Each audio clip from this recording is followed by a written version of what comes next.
Back to closing trades on ET now. You're catching us live from the SBI Live studio. And while we're talking about the texture of the market, it's not looking optimistic at all because we continue to fall 24,217. In fact, okay, we have slipped below that 25,200 mark too. So that's a sharp cut coming in from the day's high coming in. 0.5% cut over there. Cut has intensified, on Sensex as well. India VIX up 6%. Now, Kunal, this spike in India VIX, remember, just last week we were in fact talking about how the India VIX has been absolutely stagnant, not moving at all.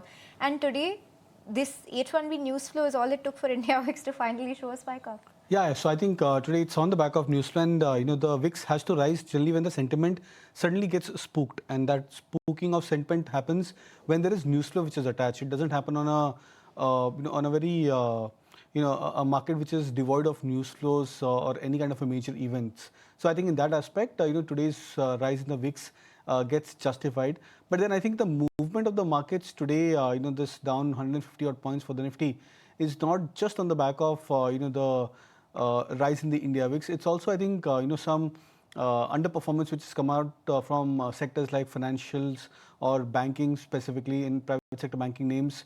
I think that's a sector which is underperformed. So, we were discussing this in the morning that if the markets have to balance out, then if IT sector opens with a gap down opening, you might have other sectors trying to play the lead and trying to at least cover up the underperformance which could be there. But that that part was played for the first half, where you saw the Bank Nifty remaining about that 55,700, 600 plus mark. But then I think from the second half itself, we saw some selling pressure which come back into the private sector banking names specifically. So I think maybe the markets are just about indicative that we are not heading towards any kind of a major breakdown or breakout or breakdown as such. And we could just about trade into this 500-point band for the Nifty, 25,000, 25,050 as a support, and 25,500 broadly as a resistance for the index still remains. All right, so if at all we are off the day's highest point, that is indeed what we are getting to see. But along with that, the markets are expected to be quite range bound, is what Kunal is highlighting. But with this, let me also welcome on board Ruchit Jain on the show right now. Hi Ruchit, good afternoon. And what do you make of the markets, Ruchit? Because it's a bit of a U-turn by the markets, but along with that, heavyweights like Reliance and HDFC Bank, they are also down. Yeah, hi, very good afternoon. Yes, hi, very good afternoon. We have seen a good run-up in last 3 weeks in the market from the lows. If you look at the Nifty index itself, then a move from 24,400 to 25. It was seen without any pullback or correction. So I think the things on the low bit overbought zone, and this is leading to this pullback move that we are witnessing. While this does not change the immediate trend for the market, but no, definitely indications are that some sort of short-term pullback is there in the market. So we are advising traders to keep a buy and dip approach, and any decline towards the 25,100, 25,050 range, would be a good support to watch out for. So I think this is just a correction within an uptrend, and any declines towards the support, whether in Nifty as well as in Bank Nifty, should be used as a buying opportunity. Okay, so buy on dips, and those are the levels to watch out for. That's the word coming in from Ruchit. But on that note, we'll slip into... Hi there, welcome back to Closing Trades. You're catching us live from the SBI Live studio, and let's keep that conversation going around where the market is expected to head and the kind of cuts that we've seen in the market today. We have Kunal and Ruchit both back with us. But Kunal, let me first come to you and let's talk about sectors. Now, not much in the green right now, but at one point of the day, you did have the entire real estate pack that was holding on to the shade of green and doing very well for itself on the back of this GCC opportunity that we're hearing now that a lot of tech jobs could be moving back home. What's your take on real estate and particularly Anantraj as a stock? Because remember last week when that data center boost came from the government, the stock was up, and today yet again. Yeah, so I think Anantraj is a different league altogether now because it's not just about real estate. I think the stock has diversified itself. So I think in that sense, it's just charging a lot of premium. And the power performance over the last couple of days has been very, very stellar for Anantraj. And I think this was also due in some aspect for the stock price because I think the correction which happened for Anantraj, if I'm not wrong, 800 or 900 was the high for the stock in 2024. And from there, the stock had fallen down to almost 40-50%. So, somehow, the stock, which was a very high beta stock and had a tendency of participating very well with respect to the overall market trends over the last many years, that was a missing feature for the stock price. So it's just trying to get back into the alignment. And if I can just put maybe one more example, the Adani group of stocks, even these stocks were out of sync for the last many months with respect to the overall market. So I think now the flavor is coming back for the markets with respect to these two interesting pockets. Yes, I think in terms of sectors, real estate space definitely looks very attractive even at current levels. The only catch over here is that there are many of the stocks which are still trading below their long-term averages.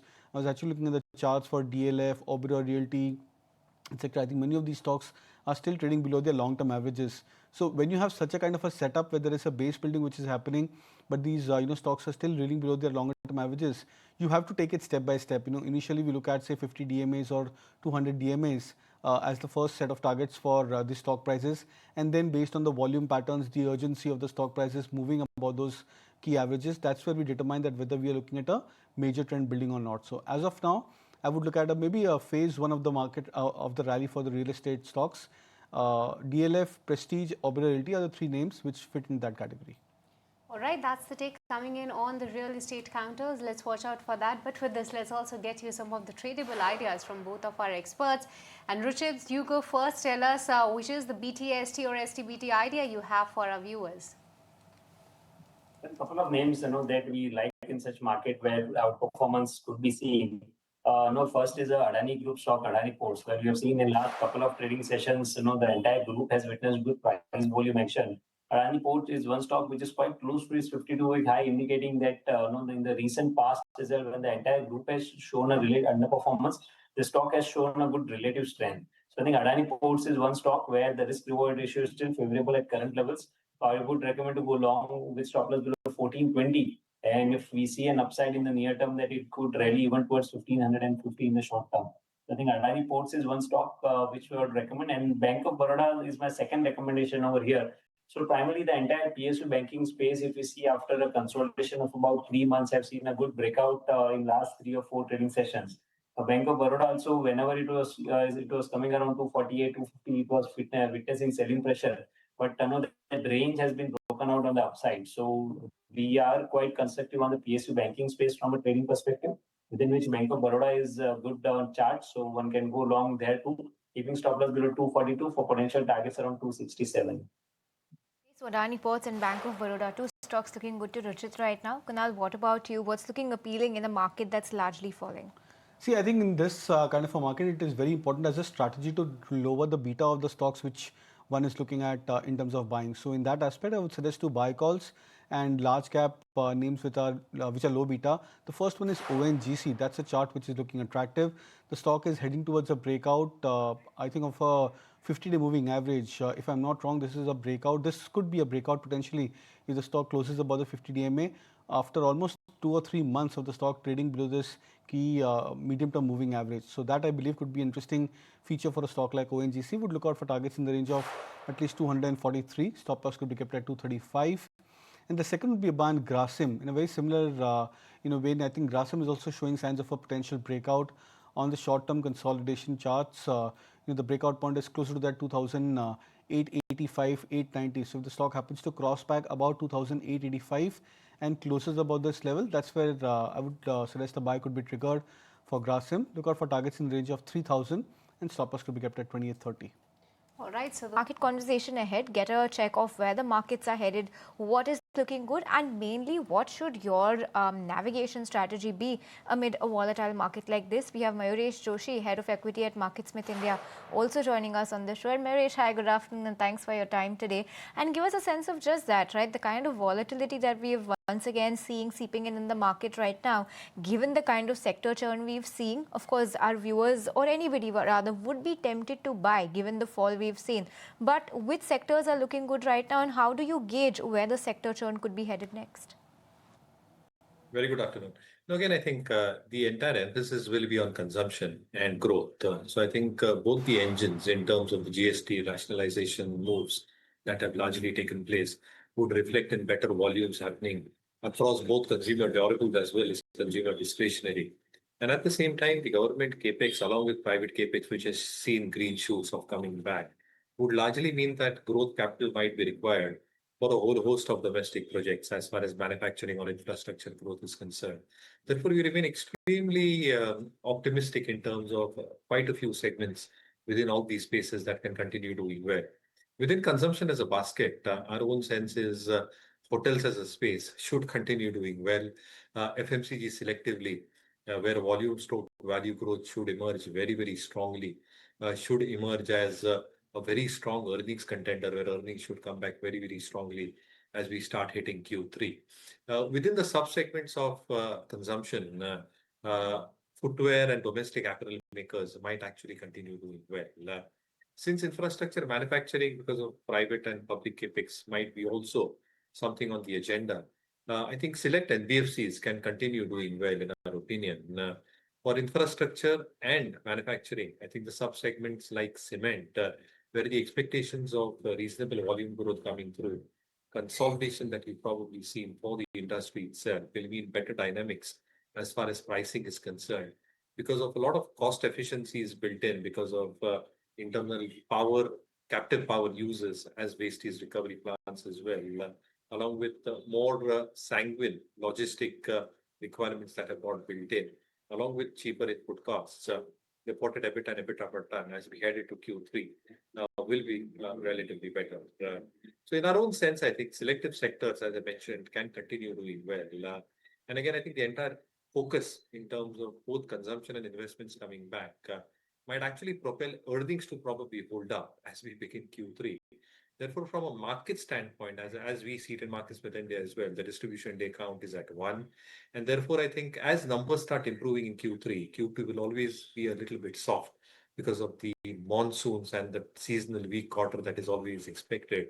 But commentaries might hint to better numbers coming through Q3 onwards, which will give the much needed impetus for the markets. And in all probabilities, if we remain in a confirmed uptrend, we might actually hit all-time highs before we end this campaign.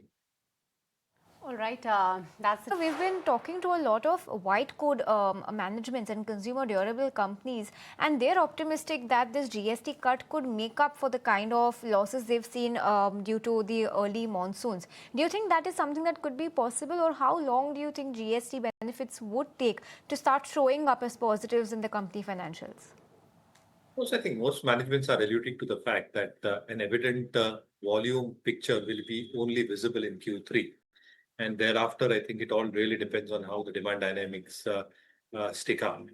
Having said that, I think in terms of consumer durables, and structurally, I think if you really look at white goods as a segment, you're talking about ACs, refrigerators, washing machines, microwaves as an example. I think that entire ecosystem might see some element of growth coming through. And that might be prima facie in terms of urban and semi-urban areas, where a large part of this growth will come through. The income tax rationalization, which has happened, which will again start paying out very, very effectively with GST rationalization coming through. I think there will be an added incentive to probably go out there and spend. And therefore, I think a lot of management seem very, very optimistic. And therefore, I think visible results will only be seen probably in Q3. Having said that, I think the expectation largely in terms of how much of an impact can it create in terms of volumes, and therefore all our numbers when it comes to top line, including margin expansion and bottom line growth. I think Q3 will be a base quarter. Having said that, again, I think Blue Star is something from the AC segment which is done well. A proxy to this might also become something like an Havels, which can probably have some element of say, both in terms of durables as well as creating the necessary impetus that it probably carries through in terms of its core business. All right, so that's the take coming in on select white good companies. But along with that, Ruchit, just wanted to have your take on select tire counters, because today morning we were speaking with the management of CEAT, where they were quite optimistic about the demand going ahead, not just the replacement, but also from the OEM side. That's expected to do well. And all in all, in this auto rally, the tire counters haven't participated much. But Ruchit, amongst Apollo Tyres, CEAT, Balakrishna Industries, if I ask you to pick one, what will that be? Yes, I think the segment as a whole, if anyone is looking for some positional picks, then one can look for tire sector where overall structure seems to be positive in some of these names.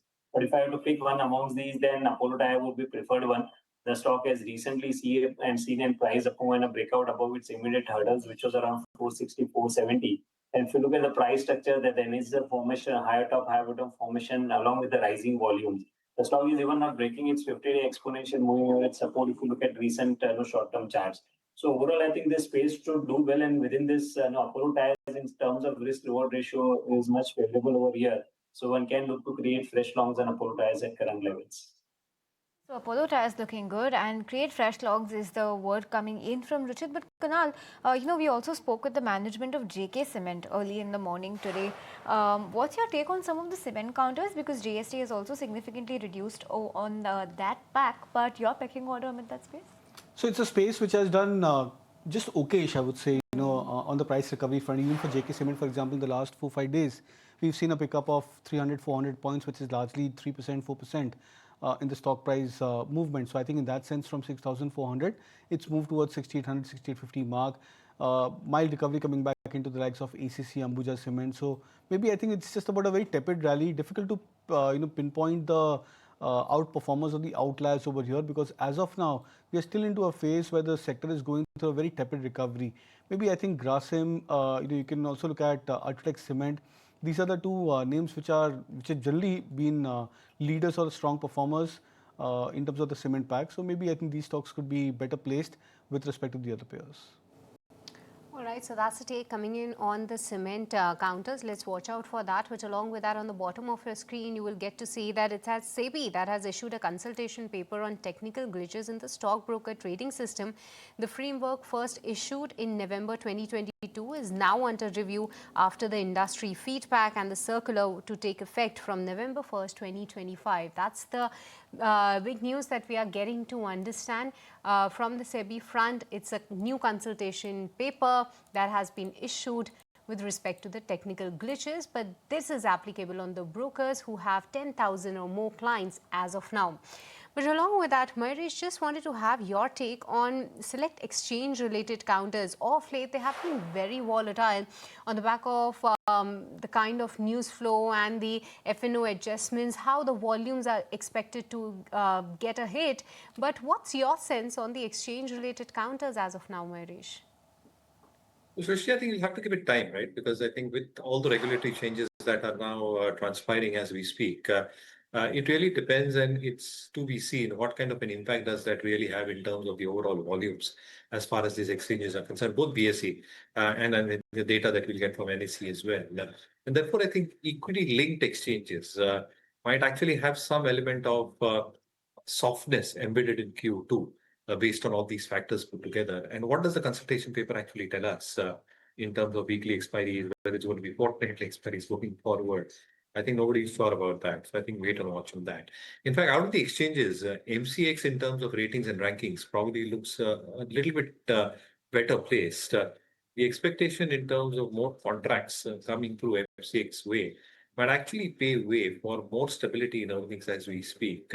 The gold and the silver futures, which have probably got launched, options, which is still a large part in terms of the average daily turnover. The balance sheet probably looks very, very strong. They've got very strong EBITDA margins as we speak, in excess of 70-71%. And therefore, I think more institutional participation as one reads through in terms of the commodity exchange, the kind of leadership that the stock probably carries as far as a large part of the contracts are concerned, whether it's gold, silver, crude, natural gas, which becomes a more important and a prominent part in terms of their average daily volumes, might actually mean that if all these initiatives are taken up, it might mean better volumes and margins will probably sustain, which means better bottom line growth. So out of all the exchanges at this juncture, MCX probably seems to be a tad bit better place. Indeed, and off late, the stock has been seeing decent moves as well. But Kunal, there's been no stopping in the gold and the silver prices as well. MCX is indeed one of the beneficiaries, but one of the other pockets is the gold financiers companies. No stopping on that front as well. Take a look at Manappuram and Muthoot. Even on this day, the stocks are doing so very well. What's your take on that, Kunal? How much more headroom is there? Yeah, I think till time the gold prices they keep on rising up higher, I would believe that there could be a chance that the gold financiers they could stand to outperform. And even on the dollar terms, for example, for the gold prices, I don't see a major cool off happening at least as of now. My expectation is that I think we should at least come close to that $4,000 per ounce mark, or maybe break past about those levels on the gold prices. So maybe I think in that context there should be some upside left for the gold prices over the short term. So yeah, even from a short term angle, the likes of Manappuram Finance, etc., they would be considered more as a buy on dips approach. All right, buy on dips could be the strategy when it comes to gold finances. But Ruchit, if I can have your closing comments, the kind of closing that we are getting to see, Nifty 50 is exactly at that 25,200 mark, while for Nifty Bank as well, 152 points of decline. Where do you see the markets open for tomorrow? What's your analysis there? So I think considering that last half an hour or last 1 hour we have seen some selling pressure, we could see a soft opening in follow-up move tomorrow. But definitely, if we get some kind of negative opening towards that 25,100, if comes, then no, that such a kind of negative opening could then be used as a buying opportunity. So price-wise downside seems to be limited from here on. I think it's just that time correction could happen in tomorrow's trading session. So some consolidation could be expected. Out for that. But with this, Mayresh, Ruchit as well as Kunal, thank you so much for taking the time out and speaking with us. Just a few minutes left for the market to shut shop, and let me hand